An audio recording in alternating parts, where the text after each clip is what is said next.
Pushpak express, मुंबईकडे येणारी Pushpak express, त्यात आग लागल्याची अफवा पसरली आणि वाऱ्याच्या वेगानं ही अफवा संपूर्ण ट्रेनमध्ये पसरली।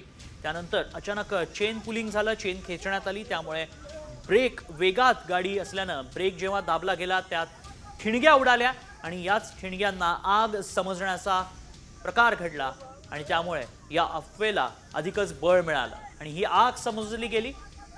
आणि त्यानंतर रेल्वे जेव्हा थांबली, जेव्हा पुष्पक एक्सप्रेस थांबली, तेव्हा प्रवाशांनी स्वतःचा जीव वाचावा, आगीपासून बचाव व्हावा यासाठी उड्या घेतल्या। मात्र दुसऱ्या ट्रॅकवर त्याच वेळी भरधाव वेगानं ताशी 130 किलोमीटर वेगानं कर्नाटक एक्सप्रेस येत होती। त्याच ट्रेन खाली चिरडून 11 प्रवाशांचा मृत्यू झाला, तर काही जण जखमी देखील झाले। 40 प्रवासी जखमी झाल्याचं कळतंय, त्यांच्यावरती उपचार केले जात आहेत। मात्र 11 प्रवाशांनी यात आपला जीव गमावलाय। त्यामुळे एका अफवेमुळे संपूर्ण घटना घडल्याचं आता पाहायला मिळत आहे। उपमुख्यमंत्री एकनाथ शिंदे यांनी काय ट्विट केलंय या संदर्भात पाहूयात।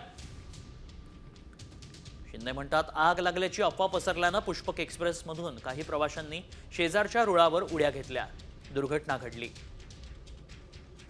तातडीनं बचाव पथकांनी जखमींना रुग्णालयात हलवावं आणि योग्य ते उपचार करावेत अशा सूचना संबंधित प्रशासनाला दिल्या आहेत।